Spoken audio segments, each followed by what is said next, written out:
नमस्कार साथियों, मेरा नाम है विकास और मैं स्वागत करता हूं आपका साथी एक और नई वीडियो में। आज की इस नई वीडियो में बात करने वाले हैं साथी, हमारे पास में एक और बेहतरीन क्वेश्चन होने वाला है जो आपके सामने दिया हुआ है। क्वेश्चन को देखो सबसे पहले कि जो आपका एग्जाम से रिलेटेड है, एग्जाम के लिए इंपॉर्टेंट प्रश्न बनता है, तो इसको हम कैसे करेंगे, इसका कॉन्सेप्ट और कैसे इसको सोल्व करेंगे। यहाँ पे देखा है कि एक समकोण त्रिभुज की ऊंचाई उसके आधार से 7 सेंटीमीटर कम है। यदि कर्ण 13 सेंटीमीटर का है तो अन्य दो भुजाओं का मान ज्ञात कीजिएगा। तो सबसे पहले आपको क्या करना होगा साथी कि जो आपके पास में बोलना है इसमें कि एक समकोण त्रिभुज बनाना है। समकोण त्रिभुज क्या होता है कि जिसका एक कोण तो क्या होता है, समकोण होता है, और शेष दो अन्य कोण न्यून कोण होते हैं, वो क्या होता है, समकोण त्रिभुज होता है। तो इसको मैं बोल दूंगा ये बिंदु ए हो गया, ये बिंदु बी हो गया और ये बिंदु सी हो गया। यहाँ पर ये 90 डिग्री का एंगल आपके पास में साथी बन जाएगा। यहाँ पर मैंने इसको बना दिया। अब जो दिया हुआ इसमें लिखो कि एक समकोण त्रिभुज की ऊंचाई उसके आधार से 7 सेंटीमीटर कम है। तो यहाँ पर हम क्या लिखेंगे, और इसका कर्ण 13 सेंटीमीटर, तो ये कर्ण होता है, इसका मान दे रखा है 13 सेंटीमीटर दे रखा है। तो यहाँ पे दे रखा आगे कि उसकी जो ऊंचाई है आधार से 7 सेंटीमीटर कम है उसकी ऊंचाई।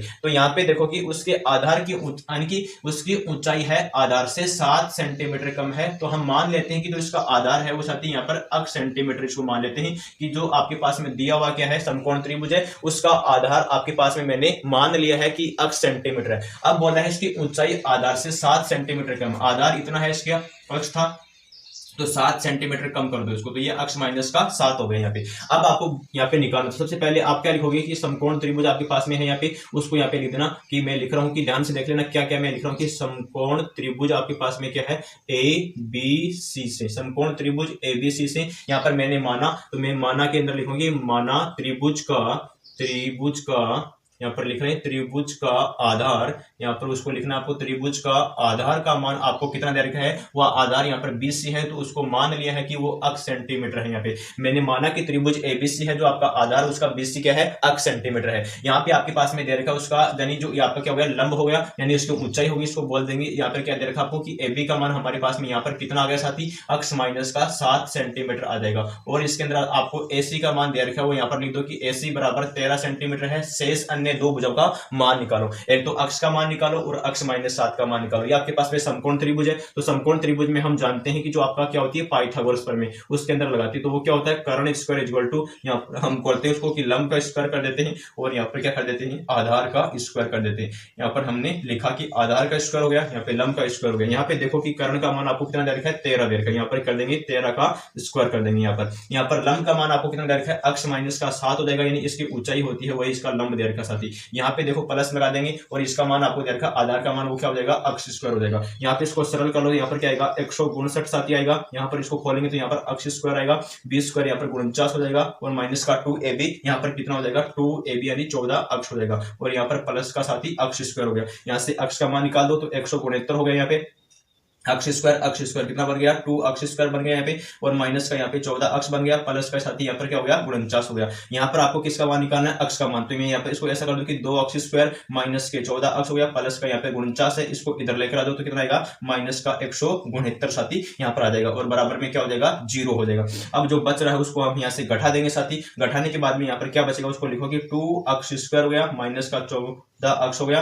तो यहाँ पर क्या होगा कि 2 अक्ष स्क्वायर हो गया माइनस के 14 अक्ष हो गया, तो यहाँ पर क्या आएगा, माइनस के साथ ही 120 आ जाएगा, बराबर में क्या बन गया, 0 बन गया यहाँ से। अब आप लोग देखो कि यहाँ पे 2 आ रहा, सभी में 2 जा रहा है, 2 का भाग देंगे तो यहाँ पर क्या हो जाएगा कि अक्ष स्क्वायर हो जाएगा, यहाँ पर माइनस के 7 अक्ष आएगा, यहाँ पर कितना हो जाएगा, माइनस के साथ ही आपका यहाँ पे यानी कि 60 हो जाएगा, यानी कि इसका आधा कर देंगे तो यहाँ पर क्या बन गया, 0 बन गया। अब इसको हम आगे और सोल्व कर देते हैं, तो यहाँ पर क्या बन जाएगा कि आपके पास में क्वाड्रेटिक इक्वेशन बन गई, दीर्घघात समीकरण बन गई। अक्ष स्क्वायर यहाँ पर बन गया कि 7 अक्ष बन गया, माइनस के 60 बराबर 0 आ गया। तो यहाँ पर आप लोग इसको लिख दोगे ऐसे। तो यहाँ पर देखो कि यानी कि 60 आ रहा है कि इसको इससे पहले मल्टीप्लाई करेंगे तो माइनस के 7 अक्ष के टुकड़े करो कि उसका क्या बन जाए, ये गुणनखंड बन जाए। तो मैं यहाँ पर इसको ऐसा लिख दूं कि साथी यहाँ पर हो गया कि अक्ष स्क्वायर हो गया, यानी कि 12 पंजे 60 होता है, तो मैं यहाँ पर क्या लिख दूं कि 12 अक्ष लिखूं यहाँ पे, और यहाँ पर मैं क्या लिखूं कि 12 पंजे यानी कि प्लस का 5 अक्ष लिख दूं, यहाँ पे माइनस का 60 लिख दूं, बराबर में क्या हो गया, 0 हो गया। अब देखो कि माइनस के 7 अक्ष आएगा कि माइनस 12 अक्ष हो गया, प्लस के 5 अक्ष साथी यहाँ पर हो गया, तो इसको घटाएंगे तो यहाँ पर आएगा माइनस के 7 अक्ष आ जाएगा। दोनों को गुणा करेंगे तो क्या आएगा साथी, यहाँ पे माइनस के 60 अक्ष स्क्वायर मल्टीप्लाई करने पर आता है। यहाँ पर इसमें से कॉमन निकाल दो तो अक्ष कॉमन निकालेंगे, यहाँ पर बच गया अक्ष माइनस का, यहाँ पर 12 बचेगा, यहाँ पर लिख दो। यहाँ पर 5 इसके अंदर से कॉमन निकालो तो अक्ष निकल गया यहाँ से, और 12 पंजे 60 होता है, यहाँ पर 12 आ जाएगा यहाँ पे। तो यहाँ पर क्या लिख देंगे 0। अक्ष माइनस का 12 दोनों में कॉमन है ये, तो अक्ष माइनस का 12 यहाँ पर लिखो, और यहाँ पर क्या आएगा अक्ष प्लस का साथ ही 5 आएगा, बराबर में 0 हो गया। इसको दोनों के बराबर 0 कर दो तो अक्ष माइनस के 12 बराबर 0 होगा एक बार, और एक बार अक्ष प्लस के 5 बराबर 0 होगा। तो यहाँ पर अक्ष का मान क्या आएगा साथी 12 सेंटीमीटर आएगा, और अक्ष बराबर यहाँ पर क्या आएगा माइनस का 5 सेंटीमीटर आएगा। तो आपको पता है कि जो दूरी होती है वो कभी भी नेगेटिव नहीं होती है, तो इस मान को आपको नहीं लेना है, इस मान को हम नहीं लेंगे। आपके पास में तो अक्ष का मान कितना आ गया 12 सेंटीमीटर आ गया। तो यहाँ पर देखो कि जो BC का मान है, इसका जो हमने क्या माना आधार कितना आ गया 12 सेंटीमीटर आ गया, उसको यहाँ पर लिख दो कि 12 सेंटीमीटर। आपने जो AB का मान यहाँ पर लिया है तो शेष दो अन्य भुजाएं आ जाएगी इसके अंदर। यहाँ पर अक्ष का मान आपके पास में 12 है, यहाँ पर माइनस का 7 हो जाएगा, दोनों को माइनस कर दो तो यहाँ पर 12 में से आप 7 घटाओगे तो कितना आएगा साथ ही आपके सामने 5 सेंटीमीटर आ जाएगा। तो यानी कि एक भुजा इसकी 13 सेंटीमीटर थी पहले से,